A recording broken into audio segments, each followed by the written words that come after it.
नमस्कार। आप रेडियो स्नेही के आप सभी श्रोताओं का स्वागत है।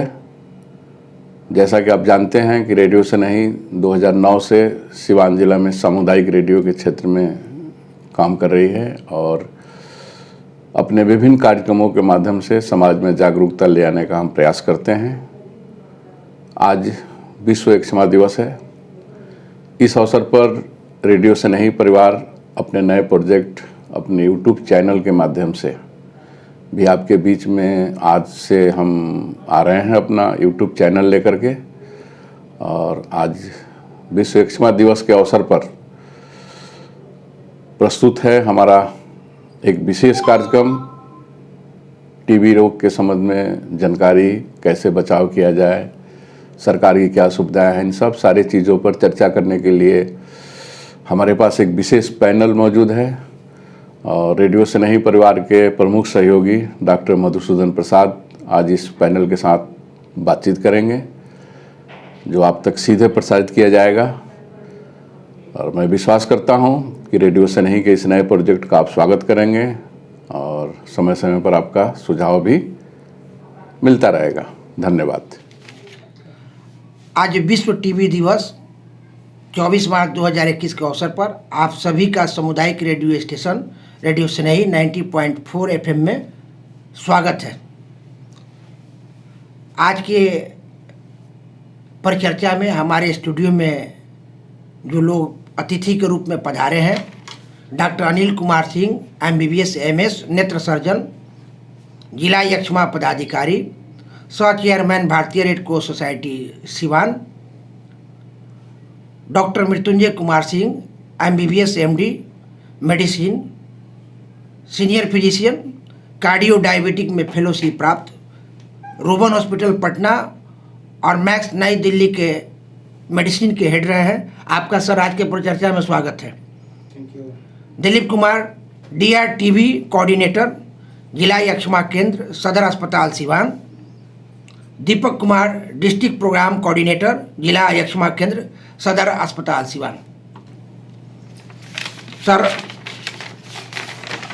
वर्ल्ड टीबी डे पर इस वर्ष 2021 ईस्वी में एक थीम है, द क्लॉक इज टिकिंग, घड़ी की सुई बज रही है। और मैं इस प्रश्न का प्रश्नोत्तर हमारे जिला एक्जिमा पदाधिकारी डॉक्टर अनिल कुमार सिंह के पास हम चलेंगे। धन्यवाद मधुसूदन जी। और सभी रेडियो सुनने वालों को डॉक्टर अनिल का नमस्कार। आज हम लोग विश्व एक्जिमा दिवस के पूर्व संध्या पे यहाँ इकट्ठित हुए हैं और एक्जिमा के बारे में सारी बातें हम आपको बताएंगे। पहले इनका प्रश्न था कि क्लॉक इज टिकिंग, इसका मतलब है कि घड़ी मेरी चलनी शुरू हो गई है और घड़ी चल रही है, मतलब कि हमारा समय गुजर रहा है, एक एक सेकेंड हमारा समय गुजर रहा है। और जो विश्व एक्जिमा दिवस जो हम लोग 24 को मना रहे हैं, हमारे ग्लोबल में जैसे कि विश्व में ये था कि 2030 तक हमको टीबी से मुक्त हो जाना है, टीबी को ख़त्म कर देना है, टीबी को हमको हटा देना है विश्व से 2030 में। प्रधानमंत्री ने उसी में ऐलान किया कि हमको विश्व से 5 वर्ष पहले ही टीबी को भारतवर्ष से ख़त्म कर देना है। तो ये जब ये ऐलान हुआ तो फिर हम लोगों पे सब पर प्रधानमंत्री जी का ये कहना हुआ कि भाई अब इसमें सब लोग लग जाओ, चूँकि मैंने तो ऐलान कर दिया है विश्व में कि हम विश्व से 5 वर्ष पहले हम इसको ख़त्म कर देंगे। इसलिए ये थीम आया कि वो क्लॉक इज टिकिंग, मतलब कि हमारा समय अब बीत रहा है और हमको सचेत हो जाना है, अलर्ट हो जाना है कि हमको 2025 तक टीबी से उन्मूलन कर देना है भारतवर्ष को। हम तो यहाँ सिवान से टीबी को उन्मूलन करेंगे, फिर बिहार से करेंगे, फिर भारत का नंबर आएगा। तो सबसे पहले तो हम सिवान वासियों को ये बताएंगे कि भाई टीबी जो है कैसे होती है, क्या करना है। लेकिन हमको टीबी को भगाना है, ये ना पहले हमारा काम है कि पहले रोगियों को खोज लें। हमारे इतने रोगी होंगे उस दिन तक जो कि 24 के पहले हमको इतने रोगी को खोज लेना है, उनको स्वस्थ करना है। तो जब हम रोगी को खोज लेंगे तभी स्वस्थ करेंगे। तो इस हिसाब से हमारा जो भी प्रोग्राम हो रहा है कि पेशेंट को खोजना है, उनका ट्रीटमेंट देना है और सरकार की जो भी दी हुई उनको पोषण योजना है, खाने के लिए 500 रुपये पर मंथ हर टीबी मरीज को जब तक दवा चलेगा देना है, ताकि और उसकी हर दवा को फ्री देना है। कोई भी दवा के लिए उसको कहीं जाना नहीं है, खरीदना नहीं है, उसके सारे जांच मुफ्त में होंगे। इवन सिवान में जांच होगा या फिर उसको पटना भी जाना होगा तो वहाँ भी फ्री में होगा। इवन साल में अगर 1-2 बार उसको पटना जाना पड़ता है तो उसको जाने आने का भाड़ा भी एक अटेंडेंट के साथ दिया जाता है। इसलिए टीबी को ख़त्म करने के लिए सब लोग लगे हुए हैं सर। अब हम डॉक्टर मृत्युंजय कुमार सिंह जो MBBS MD हैं, सीनियर फिजिशियन हैं और रूबन हॉस्पिटल और मैक्स हॉस्पिटल के HOD भी रहे हैं। बड़ी इनकी नेम और फेम है सर। हम आपको कोविड-19 के एक्सपर्ट के रूप में हम मानते हैं। हम ही आपसे जानना चाहते हैं रेडियो सुने या हमारे श्रोता, टीबी क्या है, व्हाट इज ट्यूबरकुलोसिस। पहला प्रश्न यही उठता है और आप चूंकि मेडिसिन से हैं इसलिए इस पर ज़्यादा प्रकाश डालेंगे। सभी श्रोताओं को डॉक्टर मृत्युंजय कुमार सिंह का नमस्कार। बिल्कुल, तो टीबी क्या है इस पर हम परिचर्चा कर रहे हैं। टीबी के बारे में बताऊँ, टीबी एक बैक्टीरिया से होने वाली बैक्टीरियल डिजीज़ है और ये बेसिकली इसके बहुत सारे वेरिएंट्स हैं। जो ह्यूमन में होता है उसको माइकोबैक्टीरियम ट्यूबरकुलोसिस बोलते हैं। ये टीबी बेसिकली अगर हिस्ट्री में जाऊं तो डेट्स बैक 1882 के आसपास में रॉबर्ट कोच करके साइंटिस्ट थे जिन्होंने टीबी के कीटाणु को पहली बार ढूंढा था। उस समय जो माइक्रोस्कोप भी हुआ करते थे, बहुत ही अजीबोगरीब के होते थे। उस समय उन्होंने 1882 के आसपास में टीबी के कीटाणु को ढूंढा था, माइकोबैक्टीरियम ट्यूबरकुलाई को। और अगर मैं बोलूं कि बीमारी क्या है, बेसिकली ये हर अंग को इन्वॉल्व करने वाली एक बीमारी है जो टीबी जो माइकोबैक्टीरियम ट्यूबरकुलोसिस से होता है और एक ड्रॉपलेट इन्फेक्शन है। एक जन को हुआ, अगर स्पुटम के थ्रू स्प्रेड कर रहा तो एक जन से दूसरे जन में ये फैलने वाली बीमारी है। इंडिया में अगर मैं देखूं, इंडिया में बात करूं तो मैक्सिमम लोग इस बीमारी से ग्रसित हैं, लेकिन जिनकी इम्यूनिटी कम होती है, जो इम्यूनो कम्प्रोमाइज पेशेंट हैं, वैसे पेशेंट में इनका मैनिफेस्टेशन ज़्यादा होता है, उनमें बीमारी होने की टेंडेंसी ज़्यादा होती है। अदरवाइज अगर हम बात करें तो बहुत लोग, जो इंडियन पॉपुलेशन है, मैक्सिमम लोग इस टीबी के कीटाणु को हार्बर करते हैं अपने शरीर में, उनके शरीर में रहता है, लेकिन उनका मैनिफेस्टेशन नहीं होता क्योंकि उनकी इम्यूनिटी अच्छी रहती है। इम्यूनिटी की वजह से वो बीमारी सप्रेस हो जाता है, उनमें नहीं हो पाता है। तो इस बीमारी से को अगर मैं बोलूँ कि फैलाने वाला जो कीटाणु है वो मैंने बता दिया माइकोबैक्टीरियम ट्यूबरकुलोसिस है। एक जन से दूसरे जन में फैलता है, वो सिर्फ स्पुटम पॉजिटिव पल्मोनरी कॉक्स जो बोलते हैं वो होता है। बाकी के जो टीबी हैं, बाकी के जो कीटाणु है वो बाकी के जो टीबी हैं वो फैलने वाला नहीं होता है। तो फैलने का कारण जो होता है स्पुटम है, जिसको ड्रॉपलेट बोलते हैं, उस ड्रॉपलेट से फैलता है। धन्यवाद। यदि किसी व्यक्ति को टीबी हो जाए तो इसकी पहचान कैसे की जाएगी?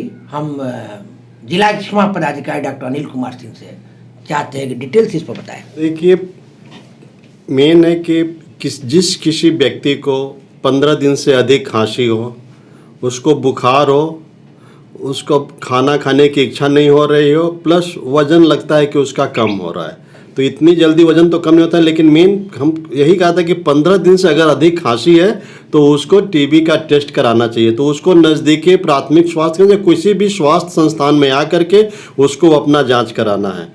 वो अगर जांच कराता है और उसको टीबी का कंफर्म हो जाता है कि उसको टीबी है, उसी समय उसको दवा शुरू हो जाती है। कुछ जो गवर्नमेंट के प्रोग्राम थे कि उस अनुसार उसको उसी दिन से नोटिफाई कर दिया जाता है भारत सरकार के पोर्टल पे। उसको उसी दिन से 500 रुपये पर मंथ जब तक दवा चलेगा उसको पैसे मिलेंगे।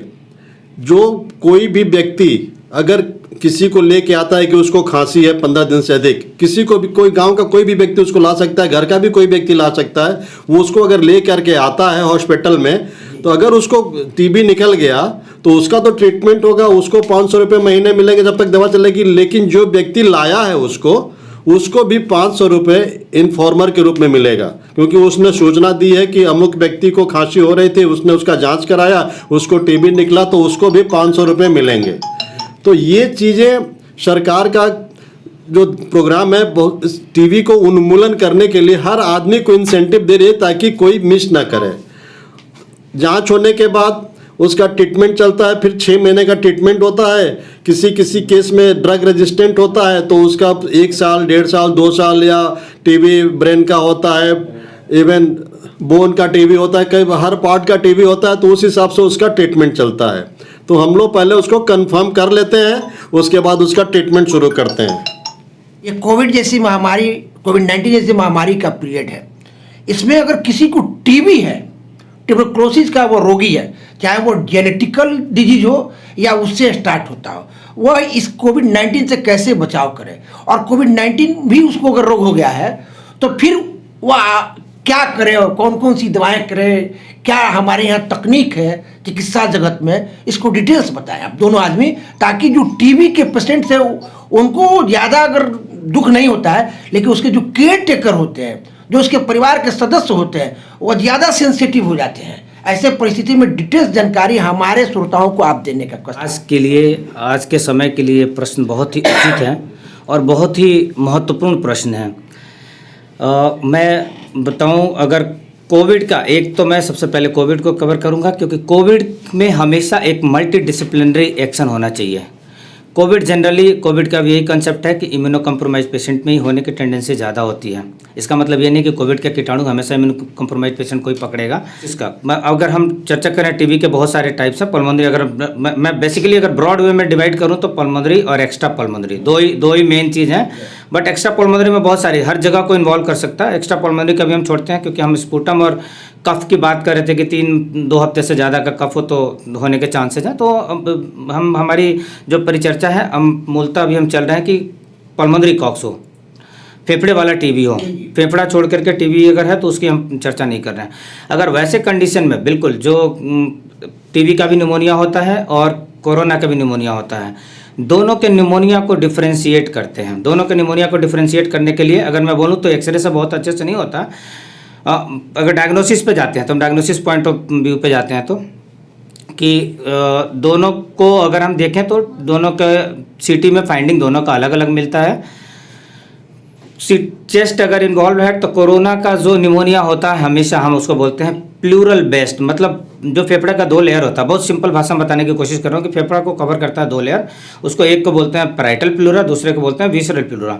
जो टीबी का निमोनिया होता है उसका पार्टिकुलर कोई लोकेशन नहीं होता है, बट ज़्यादातर टाइम में राइट साइड में मिड लोब बोलते हैं, वहाँ पे उसका लोकेशन होने के ज़्यादा होता है, लेकिन होने को कहीं भी हो सकता है। लेकिन अगर कोरोना का निमोनिया को हम देखें तो कोरोना का निमोनिया हमेशा पेरीफेरी में होता है, प्लूरल बेस्ड होता है। बाकी साइन सिम्टम्स में देखेंगे हम तो खांसी दोनों में रह सकता है, दम दोनों में फूल सकता है। लेकिन अगर ये वायरल है, कोरोना वायरल इन्फेक्शन है और इसमें उसके साथ साथ कॉन्स्टिट्यूशनल सिम्टम्स मिलेंगे।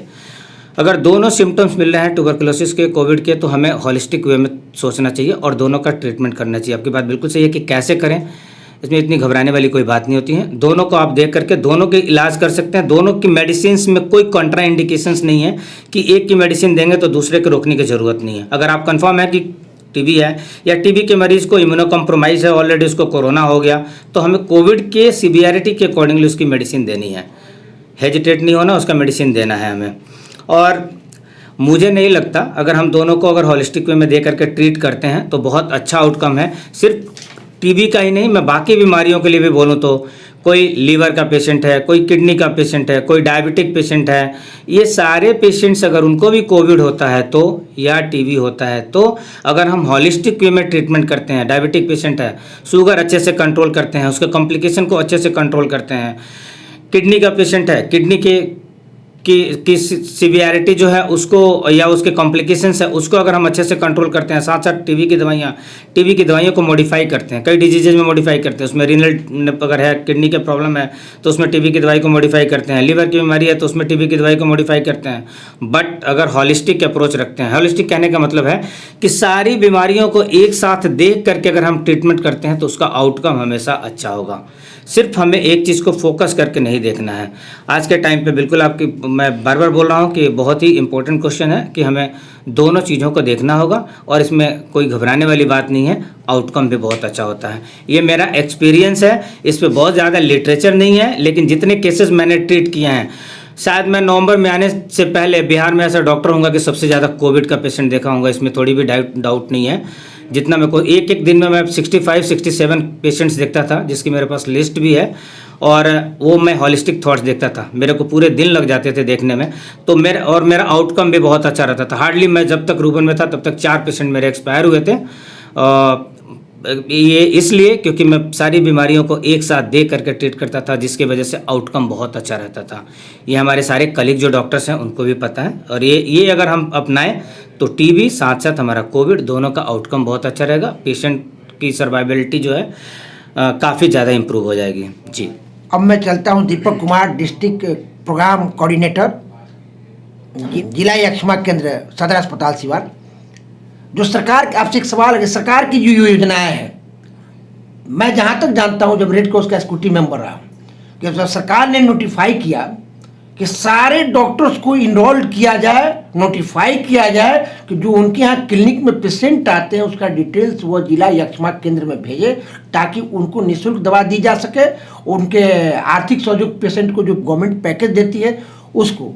तो उस पूरी जानकारी को, डॉक्टर को आप कैसे इनरोलमेंट करते हैं, पेशेंट को कैसे पैसा भेजते हैं, किस माध्यम से भेजते हैं, डायरेक्टली देते हैं या इनडायरेक्टली देते हैं, डायरेक्टली देते हैं तो कैसे देते हैं, और इस पर ज़्यादा आप प्रकाश डाल के आप हमें बताएं कि सरकार की योजना को ज़मीन पर लाने में, जो आप डिस्ट्रिक्ट प्रोग्राम कोऑर्डिनेटर है, तो इसको डिटेल्स बताया। सबसे पहले निश्चय हम लोगों का एक पोर्टल है जहाँ पे हमें सारे टीबी के मरीजों को नोटिफाई करना होता है, उन लोगों का इनरोलमेंट करना होता है, जिसके माध्यम से सरकार की स्कीम का बेनिफिट उनको डायरेक्ट उनके बैंक अकाउंट में डीबीटी डायरेक्ट बेनिफिट ट्रांसफ़र के माध्यम से मिलती है।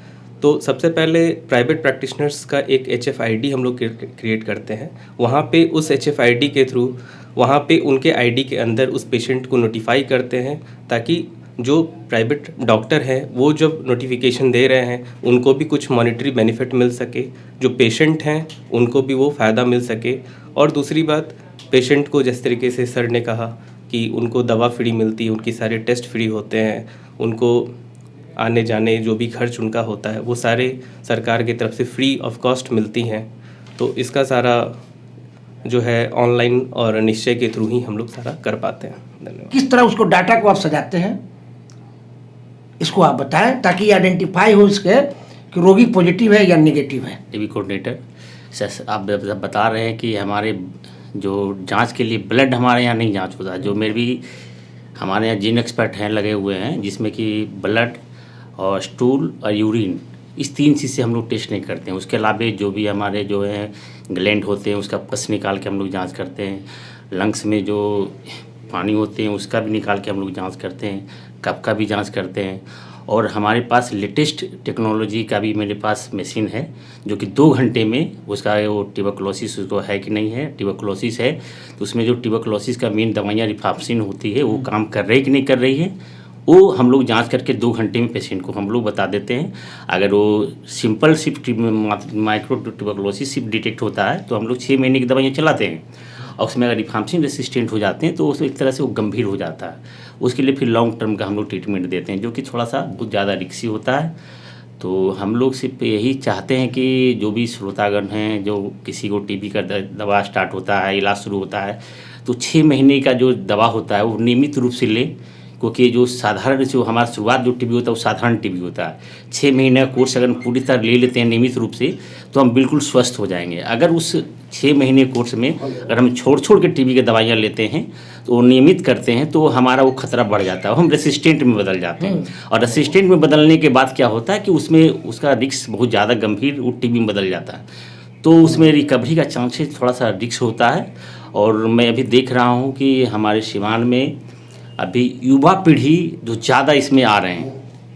इस महीने, इस साल 2021 में जनवरी से लेकर मार्च तक अभी तक मेरे पास 33 पेशेंट जो आए हैं जो रेसिस्ट हो चुके हैं, मैंने रिफाम्सिन रेसिस्टेंट, मल्टी ड्रग रेसिस्टेंट उसको हम लोग बोलते हैं, MDR टीबी के नाम से जाना जाता है। उसमें देख रहा हूँ मैं 18 साल के बच्चे हैं, 20 साल के, 24 साल के, 28 साल के, मतलब 16 से लेके 40 ईयर्स के अंडर ही सभी पेशेंट हमारे हैं। तो ये मेरा युवा पीढ़ी इसमें जा रहा है। और सबसे खतरनाक बात है कि हमारा जो रेसिस्टेंट से इन्फेक्शन जो दूसरे पेशेंट को होता है वो रेसिस्टेंट केस का ही होता है। सबसे खतरे की बात ये है। तो हम लोग ये कोविड में भी ध्यान रखना है कि इसको ज़्यादा पेशेंट टीबी पेशेंट को कोविड का भी ज़्यादा खतरा होता है। रेसिस्टेंट से बचने के लिए हमें 6 महीने की दवा पूर्णतः कोर्स करें, नियमित रूप से कोर्स करें, और जो बेनिफिट है जो शर्त बता ही रहे थे उस सब बारे में, लेकिन ये ध्यान रखना कि नियमित दवा, पूरा कोर्स, पक्का इलाज, तब हम लोग रेसिस्टेंस से बच सकते हैं। अब तक जो लोगों में आम जानकारी है कि चेस्ट ट्यूबरकुलोसिस होता है, इस पर थोड़ा सा डिटेल्स प्रकाश डालें। टाइप ऑफ द टीबी जो रोग होते हैं उस पर बोले। अगर ब्रॉडली देखें तो 2 ही पार्ट में बांट सकते हैं इसको।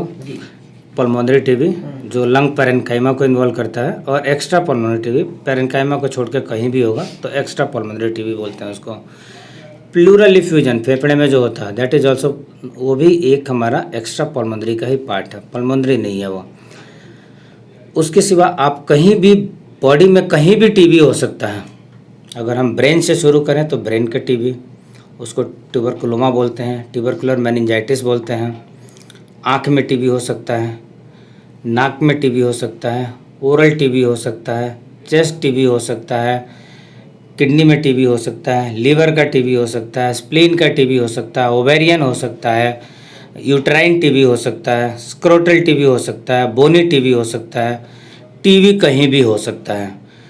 टीबी का ऐसा नहीं है, किसी भी ऑर्गन में टीबी का इन्वॉल्वमेंट हो सकता है। वही बोला कि फेफड़े को छोड़ करके अगर कहीं पे भी टीबी होता है तो उसको एक्स्ट्रा पल्मोनरी टीबी बोलते हैं। जानना ये नहीं है, जानना ये है कि ट्रीटमेंट कैसे क्या है। ट्रीटमेंट में बहुत डिफरेंस होते हैं सबके। इवन अगर हम डायग्नोसिस की बात करें, हालांकि हमारे लगता है हमारे श्रोताओं से थोड़ा सा ऊपर होगा, वो हम लोगों का पार्ट है, बट फिर भी मैं थोड़ी सी जो सर ने बोली थी बात, तो वो बहुत ही इम्पोर्टेंट चीज़ है, क्योंकि मैक्सिमम टारगेट हमारा जो है वो फेफड़े वाली टीबी पे है, जिसको पल्मोनरी कॉक्स बोलते हैं। और सर ने जो बोला था कि 2 हफ्ते से ज़्यादा का खांसी हो, फीवर हो, फीवर जो बोलते हैं इवनिंग राइज टेम्परेचर उसको बोलते हैं, बहुत ही मतलब शाम में पेशेंट को लगेगा कि बुखार हो रहा है जी, और बहुत लो ग्रेड रहेगा, 99, 100, मैक्सिमम 100 तक रहता है। पेशेंट को शिहरन सी लगती है शाम में, भूख कम लगेगा। ये जो सिम्टम्स है, खांसी छोड़ करके ये सिम्टम्स सारे तरह के टीबी में हो सकता है। शाम का टेम्परेचर का बढ़ना, भूख कम लगना, वज़न कम होना, ये सारे तरह के टीबी में हो सकता है। तो ये अगर सिम्टम्स आ रहे हैं तो आपको ज़रूर डॉक्टर को कंसल्ट करना है। उसके बाद ड्रग के अकॉर्डिंगली, ड्रग सेंसिटिविटी के अकॉर्डिंगली भी टीबी को डिवाइड किया गया है, जिसमें हम बोलते हैं कि एक तो नॉर्मल टीबी होता है जो हमारा रिफैम्पिसिन सेंसिटिव होता है, उसके बाद एक एमडीआर होता है, उसके बाद एक एक्सडीआर होता है। एमडीआर मतलब हमारे जो प्राइमरी ड्रग है उसमें से रिफैम्पिसिन से अगर रेसिस्टेंट है तो उसको एमडीआर बोलते हैं। एक्सडीआर बोलते हैं जब हमारे रिफैम्पिसिन के साथ साथ एक ड्रग होता है फ्लोरोक्विनोलोन ग्रुप के कोई ड्रग, या ग्लाइकोसाइड्स ग्रुप बोलते हैं, एमिकासिन, कैनामाइसिन, इन ग्रुप के ड्रग से किसी एक ड्रग से अगर रेसिस्टेंट है तो उसको बोलते हैं एक्सडीआर। तो ये अगर हम देखें तो ये ड्रग के सेंसिटिविटी के अकॉर्डिंगली इनका डिवीजन हुआ। ये हमें लगता है थोड़ा सा श्रोताओं के लिए हमारे ऊपर की चीज़ होगी, बट जो सिम्टम्स जानना, जैसे सर ने बोला, उसको ज़रूर ध्यान में रखना। अगर इस तरह के सिम्टम्स आते हों तो आप एक क्वालिफाइड डॉक्टर को ज़रूर पकड़ें, ताकि आप उस स्टेज में जाने से बच जाएं, एमडीआर और एक्सडीआर के स्टेज में जाने से बच जाएं, और आपकी रिकवरी भी जल्दी हो जाए। जी धन्यवाद।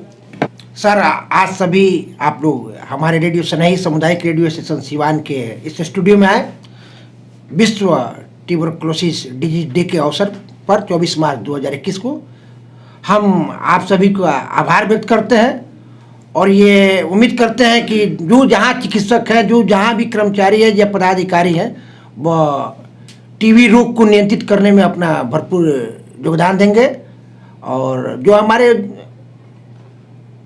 प्राइवेट प्रैक्टिशनर हैं, चाहे वो फीस हाई पड़े, आप अपने यहाँ फर्स्ट एड देकर जिला यक्षमा केंद्र को सूचित कर दें, नोटिफाई कर दें, और फिर वहाँ से जो भी सरकार की जो योजनाएं हैं वह उस रोगी को प्राप्त होता रहे। बहुत बहुत धन्यवाद सर आज की परिचर्चा में आने के लिए। Thank you so much. नमस्कार। तो कैसा लगा हमारा ये आज का पहला एपिसोड?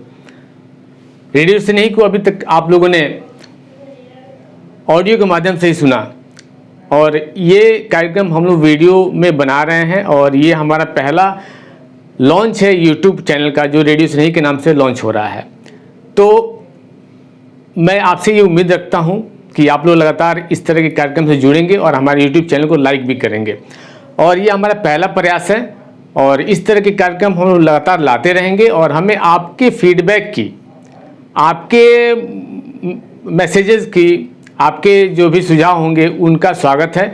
और आप लोग लगातार हमें मैसेज करेंगे, हमें सुझाव देंगे तो हम अपने इस कार्यक्रम को और इम्प्रूव कर सकते हैं और इसको अच्छा से अच्छा बना सकते हैं। और ये हमारा पहला प्रयास है और हमें लगता है कि आगे हम चल के इस माध्यम से ऑडियो और वीडियो, अब जो भी कार्यक्रम होंगे इस तरह के सामाजिक जो मुद्दे से जुड़े हुए जो भी कार्यक्रम होंगे वो ऑडियो और वीडियो दोनों रूप में आप तक पहुंचाया जाएगा। और मुझे आशा है कि आप लोग लगातार हमारा सहयोग करते रहेंगे। और हम लोग चूँकि 2009 से ये हम लोग रेडियो चला रहे हैं और 10-12 साल बीतने के बाद हमें ये अनुभव हुआ कि अब ऑडियो के साथ साथ वीडियो भी दिया जाए। तो इसी क्रम में हमारे जो सहयोगी थे नवीन सिंह परमार हैं, रवि जी हैं और डॉक्टर मोहसिन प्रसाद हैं, बाकी हमारे जो रेडियो के स्टाफ जो हैं उन लोगों का काफ़ी सहयोग रहा इसमें और आगे भी मिलता रहेगा।